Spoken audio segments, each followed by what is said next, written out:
ಪವಿತ್ರ ಸಪ್ತಾಹದ ಎರಡನೇ ದಿನವಾದ ಪವಿತ್ರ ಮಂಗಳವಾರ ನಮ್ಮನ್ನು ಆಳವಾದ ಜಾಗೃತಿ ಮತ್ತು ಸಮರ್ಪಣೆಗೆ ಕರೆದೊಯ್ಯುತ್ತದೆ. ಯೇಸು ಸ್ವಾಮಿ ತನ್ನ ಮರಣದ ಸಮಯ ಹತ್ತಿರವಾಗುತ್ತದೆ ಎಂದು ತಿಳಿದಿದ್ದರು. ಧೈರ್ಯದಿಂದ ದೇವಾಲಯದಲ್ಲಿ ಜನರಿಗೆ ಬೋಧಿಸುತ್ತಿದ್ದ ದಿನವಿದು. ಈ ದಿನವು ಪ್ರಧಾನವಾಗಿ ನಮಗೆ 3 ಪಾಠಗಳನ್ನು ಕಲಿಸುತ್ತದೆ. ಯೇಸು ಸ್ವಾಮಿಯು ಈ ದಿನ 10 ಮಂದಿ ಕನ್ಯೆಯರ ಉಪಮೆಯನ್ನು ತಿಳಿಸಿದರು. ಇದರಲ್ಲಿ 5 ಬುದ್ಧಿವಂತರು ಮತ್ತು 5 ದಡ್ಡರು.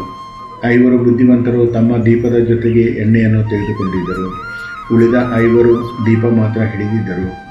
ಮದುಮಗನಾದ ಯೇಸುವನ್ನು ಭೇಟಿಯಾಗಲು ನಮ್ಮ ಹೃದಯದಲ್ಲಿ ನಂಬಿಕೆ ಎಂಬ ಎಣ್ಣೆ ಸದಾ ಇರಬೇಕು. ನಮ್ಮ ಆಧ್ಯಾತ್ಮಿಕ ಜೀವನವು ಕೇವಲ ಮೇಲ್ನೋಟಕ್ಕೆ ಮಾತ್ರವಲ್ಲದೆ ಆಳವಾದ ಸಿದ್ಧತೆಯಿಂದ ಕೂಡಿರಲಿ. ಯೇಸು ತಮಗೆ ಎದುರಾಗಲಿರುವ ಕಷ್ಟಗಳ ಬಗ್ಗೆ ಮಾತಾಡುತ್ತಾ, ತಮ್ಮ ಶಿಷ್ಯರಲ್ಲಿ ಒಬ್ಬನಾದ ಯೂದನು ತಮಗೆ ದ್ರೋಹ ಮಾಡುತ್ತಾನೆ ಮತ್ತು ಪೇತ್ರನು ತಮ್ಮನ್ನು ಗುರುತಿಸುವುದಿಲ್ಲ ಎಂದು ಮುನ್ಸೂಚನೆ ನೀಡಿದರು. ನಾವು ನಮ್ಮ ದೈನಂದಿನ ಜೀವನದಲ್ಲಿ ಯೇಸುವಿಗೆ ಎಷ್ಟು ನಿಷ್ಠರಾಗಿದ್ದೇವೆ? ಸಣ್ಣ ಲಾಭಕ್ಕಾಗಿ ಅಥವಾ ಭಯಕ್ಕಾಗಿ ನಾವು ದೇವರನ್ನು ಮರೆಯುತ್ತಿದ್ದೇವೆಯೇ? ನಮ್ಮ ತಪ್ಪುಗಳನ್ನು ಒಪ್ಪಿಕೊಂಡು ಪಶ್ಚಾತ್ತಾಪ ಪಡಲು ಇದು ಸಕಾಲ. ಈ ದಿನ ಧರ್ಮಶಾಸ್ತ್ರಿಗಳು ಮತ್ತು ಫರಿಸಾಯರು ಯೇಸುವನ್ನು ಮಾತಿನ ಬಲೆಯಲ್ಲಿ ಸಿಲುಕಿಸಲು ಪ್ರಯತ್ನಿಸಿದರು. ಆದರೆ ಯೇಸು ಅದ್ಭುತವಾದ ಜ್ಞಾನದಿಂದ ಅವರಿಗೆ ಉತ್ತರಿಸಿದರು.